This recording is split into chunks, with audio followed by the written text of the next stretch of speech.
S, வீடு, schools, hotels, store room இங்கெல்லாம் partition wall கட்டணும்னாலும் இப்போ பில்டிங் போனஸோட first choice Renocon Rapid Wall Panels.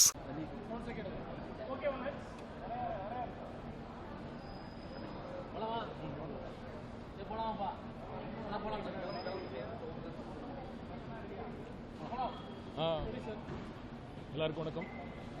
நாளை தலைவர் அவர்களின் ஈரோடு சுற்றுப்பயணம், ஈரோடு மக்கள் சந்திப்பு நிகழ்ச்சி. இன்னும் சத்தமாக மைக் ஏதாச்சும் இருக்கா?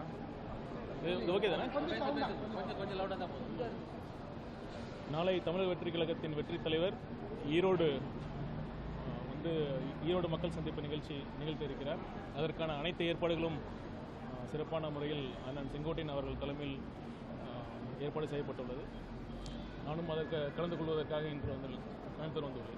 அவரோட பிளான் என்ன சார்? எப்படி வராரு?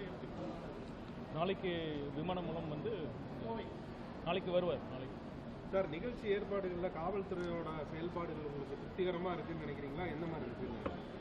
அது நீங்களே பார்த்துருப்பீங்க. திமுக இளைஞரணி கூட்டம் நடந்தது. அது 1.5 லட்சம் பேர் கிட்டத்தட்ட வந்திருந்தாங்க. அவங்களுக்குலாம் இந்த அளவுக்கு விதிமுறைகள்லாம் விதிச்சாங்களா இல்லையான்னு உங்களுக்கே தெரியும். தமிழக வெற்றி கழகத்தை பொறுத்தவரைக்கும் மட்டும்தான் நாங்கள் சேலத்துக்கு பர்மிஷன் கேட்டப்போ கூட கிட்டத்தட்ட 40 கண்டிஷன்ஸ் கேட்டிருந்தாங்க. கடைசி வரைக்கும் கொடுக்கல. ஈரோட்டில் கூட கிட்ட 80க்கும் மேற்பட்ட கண்டிஷன்ஸ் விதிச்சாங்க.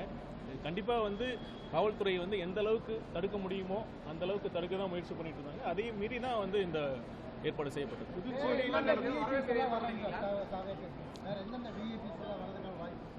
அது வரும் கூடி விரைவில் அது நடக்கும். நடக்கிறப்ப தெரியும்.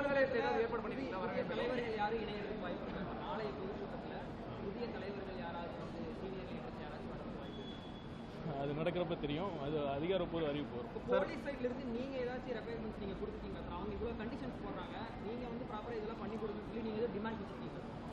நாங்கள் முறையான ஏற்பாடு செய்து முறையான காவல்துறை அவங்க பணியை முறையாக செய்யணும். தகுந்த போதிய அடிப்படையில் காவலர்கள் அந்த கூட்டத்திற்கு வரணும். வந்தால் மட்டும் பத்தாது, அதை அவங்களோட பணியை செய்யணும்.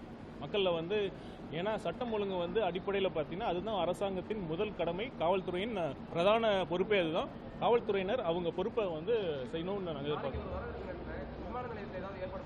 இல்லை, தலைவர் அவரோட ப்ரோக்ராம் நாளைக்கு தான் தெரியும். அவர் எப்படி வராருங்கிறது பாதுகாப்பு காரணம் கருத்தில் கொண்டு உங்களுக்கே தெரியும். அது எப்படி வராருங்கிறது நாளைக்கு தான் தெரியும்.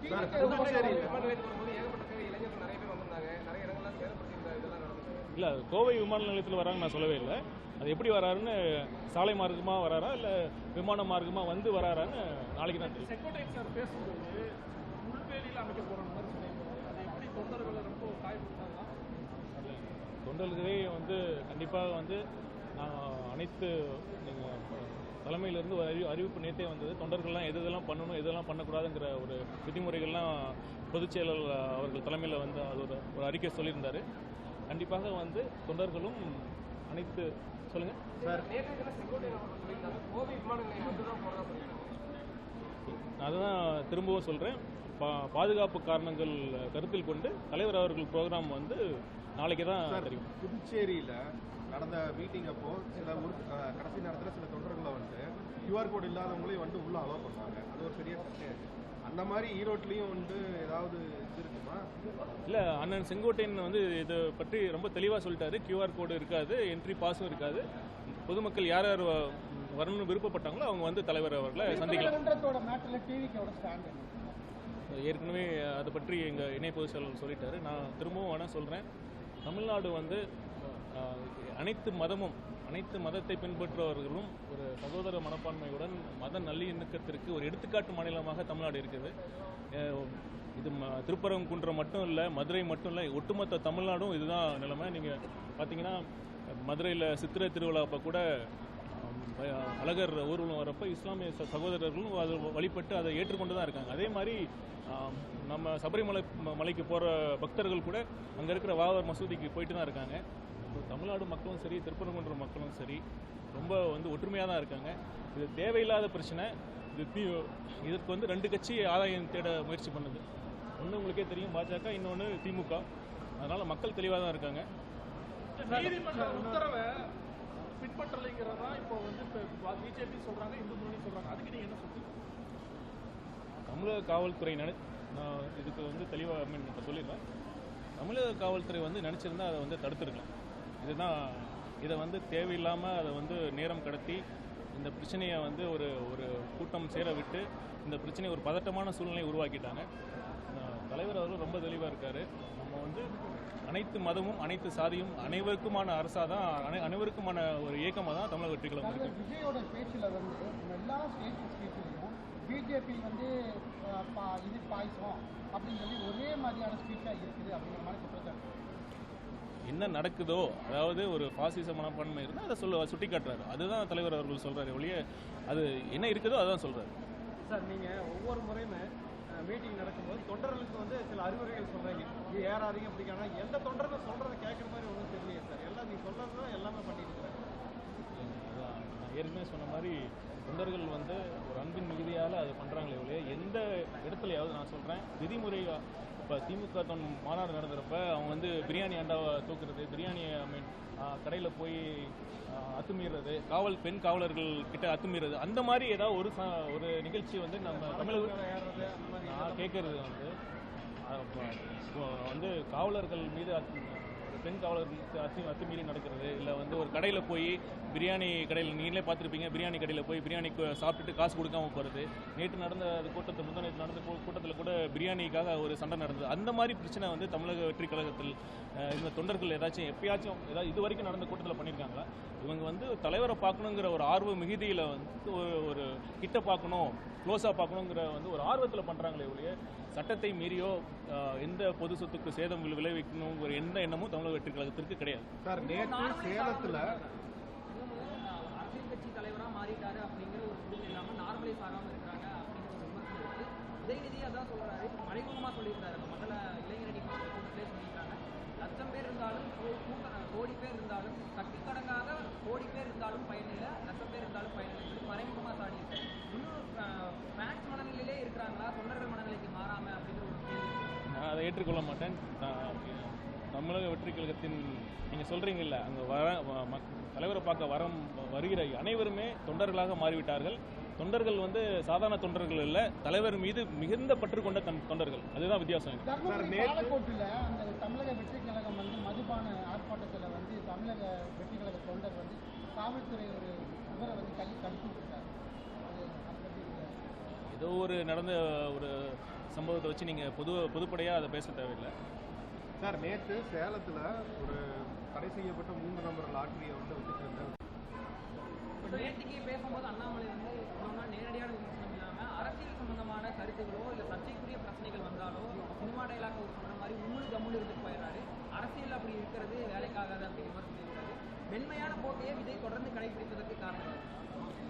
அதாவது தலைவர் சொன்ன டைலாக் இருக்குல்ல, அது யாருக்கு பொருந்துமோ இல்லையோ நண்பர் அண்ணாமலைக்கு பொருந்தும். அவர் கம்முன்னு இருக்க வேண்டிய இடத்துல கம்முன்னு இருந்திருந்தா அவர் இருக்க வேண்டிய இடத்துல இன்னும் தொடர்ந்து இருந்திருப்பார். அதனால் வந்து எங்கள் கட்சி தலைவர் வந்து எப்போ எது பேசணும்னு அவர் சொல்ல தேவையில்லை. எங்கள் தலைவருக்கு நல்லா இருக்கு. விஜய் நடந்ததில் ஐபிஎஸ் அதிகாரி ஒருத்தர் வந்து செக்யூர் பண்ணிட்டு இருந்தாங்க, நிறைய பேசலாம் வாங்க, அது நிறைய ரீல்ஸ் போட்டுருக்காங்க பார்த்துருக்கீங்க. இதுன்னு அவங்க அதான் நான் ஏற்கனவே சொன்ன மாதிரி புதுச்சேரி காவல்துறையினர் மிக சிறப்பாக செயல்பட்டார்கள். அதை பார்த்து தமிழக காவல்துறை கற்றுக்கொள்ள வேண்டும். அந்த ஒரு ஆஃபீஸர் வந்து அந்த மாதிரி தமிழ்நாட்டில் ஒரு ஆஃபீஸர் அவ்வளோ வந்து ஒரு இன்ட்ரெஸ்ட் எடுத்து பண்ணாங்கன்னு நீங்கள் சொல்ல முடியுமா? அந்த ஆஃபீஸர் உண்மையிலுமே சிறப்பாக பண்ணி செஞ்சாங்க. அது மட்டும் இல்லை, அவங்க டீமை வந்து பார்த்திங்கன்னா அவங்க அந்த ஈவெண்ட்டுக்கு முன்னாடி அனைத்து டீம் மெம்பர்ஸ்க்கும் எவ்வளோ ப்ரீஃப் பண்ணாங்க, எப்படி நடக்கணும், ஒரு பதட்டமான சூழ்நிலை இருந்தால் நீங்கள் பதட்டப்படக்கூடாது அப்படிங்கிற மாதிரி ஒரு ப்ராப்பராக அவங்களுக்கு வந்து எஜுகேட் பண்ணி ஒரு ட்ரெயின் பண்ணியிருந்தாங்க. அந்த மாதிரி ஒரு காவலர்கள் தமிழ்நாட்டிலலாம் எஃபிஷியண்டான காவலர்கள் இருக்காங்க. ஆனால் அது மாதிரி அவங்களுக்கு அந்த பணி செய்யறதுக்கான போதிய சுதந்திரம் இருக்காங்கிறதா கேள்வி.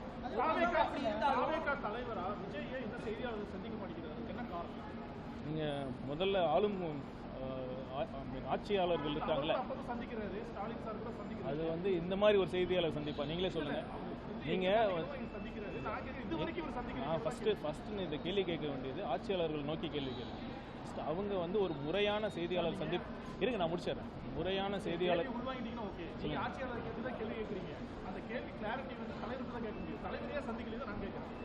அதுதான் நானும் சொல்கிறேன். நீங்கள் கேள்வி கேட்குறீங்கல்ல, இந்த கேள்வி முதல்ல வந்து ஆட்சியாளர்கள் நோக்கி தான் நம்ம ஃபஸ்ட்டு கேட்கணும். அதுக்கப்புறம் நீங்கள் எங்கள்கிட்ட வாங்க, அவங்கள்ட்ட வந்து முறையான ஒரு செய்தியாளர் சந்திப்பை நடத்த சொல்லுங்கள். இது வரைக்கும் ஆட்சியே முடிய போகுது, இது வரைக்கும் அவங்க நடத்தவே இல்லை.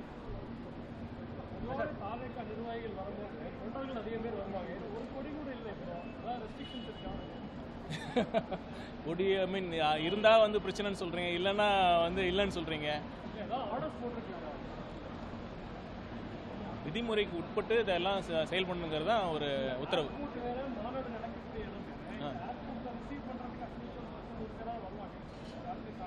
இல்லை, அதெல்லாம் வந்து இதுதான் தமிழக வெற்றி கழகம். பத்தி யாராவது பேசிட்டு இருக்காங்களா? கூட்டணி கூட்டணிக்கு யாராவது வந்து பேசுறாங்களா? தாவேகா இல்லை, கடந்த மாவட்ட செயலாளர் கூட்டத்திலே வந்து ஒரு தீர்மானம் நாங்கள் ஏற்றிருக்கோம். இது என்னன்னா, கூட்டணி தொடர்பாக ஒரு ஒரு குழு அமைக்கப்படும். அதை வந்து தலைவர் அவர்கள் அறிவிப்பார். விருப்ப மனுக்கள்லாம் வாங்க ஆரம்பிச்சிட்டாங்க எல்லா கட்சியும். அதுக்கான நடவடிக்கைகள் எல்லாம் தொடங்கியிருக்கு. உரிய நேரத்தில் வந்து அதுக்கான முடிவை அறிவிக்கப்படும். திருப்பரங்குன்ற விவகாரத்தில் ஒன்று அந்த பக்கம் நிலுங்க, இந்த பக்கம் நிலுங்க சொல்லி அண்ணாமலை சொல்லியிருக்காரு. அதை நான் சொல்லிட்டேன், அது கேட்டது. சொல்லிட்டேன். ஓகே. தலைவர் மக்களை சந்திக்கிறது எப்போ திட்டமிட்டிருக்காரு நேரடியாக? அதாவது இந்த மாதிரி கட்சி கூட்டம் இதை தவிர்த்து உங்களுக்கே தெரியும், தலைவர் அவர்களோட உண்மையான விருப்பத்தை சொல்கிறேன். அவர் கூட இவ்வளோ நாள் பழகினதில் சொல்கிறேன், அவர் மக்களை சந்திக்கிறதுல அவ்வளோ விருப்பம் இருக்குது. ஆனால் பாதுகாப்பு காரணம் மட்டும்தான் பிரச்சனையே ஒழிய மற்றபடி அவர் வந்து களத்துக்கு வரக்கூடாதுனோ மக்களை சந்திக்கக்கூடாதுனோ இல்லை. அவர் ரொம்ப ஆர்வமாக தான் இருக்கார். இந்த சூழ்நிலை அப்படி இருக்குது. காவல்துறையும் ஒத்துழைக்க மாட்டேங்கிறாங்க. எவ்வளோ அரசும் வந்து அதுக்கான போதிய காவல்துறைக்கு அந்த சுதந்திரமும் கொடுக்கறதில்ல. அதுதான் இங்கே பிரச்சனை. 2026 ஆட்சி மாறப்ப கண்டிப்பாக அந்த சூழ்நிலை. திமுக சப்போர்ட்டர்ஸ் வந்து வீடியோ வெளியிடுறாங்க. என்னன்னா, இவர் எடுத்த வீடியோவில் இருக்கு இல்லையா, கரூர் சம்பவம் அப்படி வீடியோவில் ஜனநாயகம் படத்தில் பயன்படுத்துவாங்க அப்படிங்கிற ஒரு குற்றச்சாட்டு சொல்கிறாங்க. ஏற்கனவே கேட்டிருந்தாங்க, நான் ஏற்கனவே சொல்லிட்டேன். பல நாட்களுக்கு பல மாதங்களுக்கு முன்னாடியே அந்த ஷூட்டிங்லாம் முடிஞ்சிருச்சு. இது ரொம்ப அருவருக்கத்தக்க விமர்சனம். இந்த மாதிரி பண்ணணுங்கிற அவசியம் தலைவருக்கு போய் இருக்குமா? எதுவும் இந்த மாதிரி ஒரு மக்களை உண்மையாக நேசிக்கக்கூடிய தலைவர் இந்த மாதிரி பண்ணணுங்கிற அவசியமே கிடையாது. அந்த பேருந்தில் நானும் தான் இருந்தேன். அந்த மாதிரிலாம் நடக்கவே இல்லை. ஏன் தயவுசெய்து இதை வந்து நீங்கள் மக்கள்கிட்ட சொல்லுங்கள். இந்த மாதிரி இது பொய் பிரச்சாரங்கள், இந்த மாதிரி கேவலமான ஒரு அருவருக்கத்தக்க பிரச்சாரங்கள்லாம் வந்து திமுக மட்டும்தான் அவங்களால பண்ண முடியும். அதை வந்து மக்கள் பார்த்துட்டு தான் இருக்காங்க. நாளைக்கு சேலத்தில் வந்துட்டு போகிறதுக்கான வாய்ப்பு இருக்கா? சேலம் விமான நிலையம் இப்போ தான் சொன்னேன், அது தெரிஞ்சால் வந்து மக்களுக்கு வந்து ஒரு பாதுகாப்பு பிரச்சனை ஏற்படும். அதனால் வந்து நாளை தலைவர் அவர்களோட பயணத்திட்டம் வந்து அவங்களுக்கு ஒரு க்ளோஸ் செக்யூரிட்டி டீம் அவங்க மட்டும்தான் முடிவு பண்ணுவாங்க. அதுபடி நடக்கும். மக்களுக்கான பாதுகாப்பு அந்த குறிப்பிட்ட நேரம் இருக்குல்ல, குறிப்பிட்ட எந்த நேரத்திற்கு அனுமதி வாங்கியிருக்காங்களோ அந்த நேரத்திற்குள்ளாக பேசுவாங்க. அந்த நேரத்திற்குள்ளாக அந்த நிகழ்ச்சி நடக்கும். Right, thank you.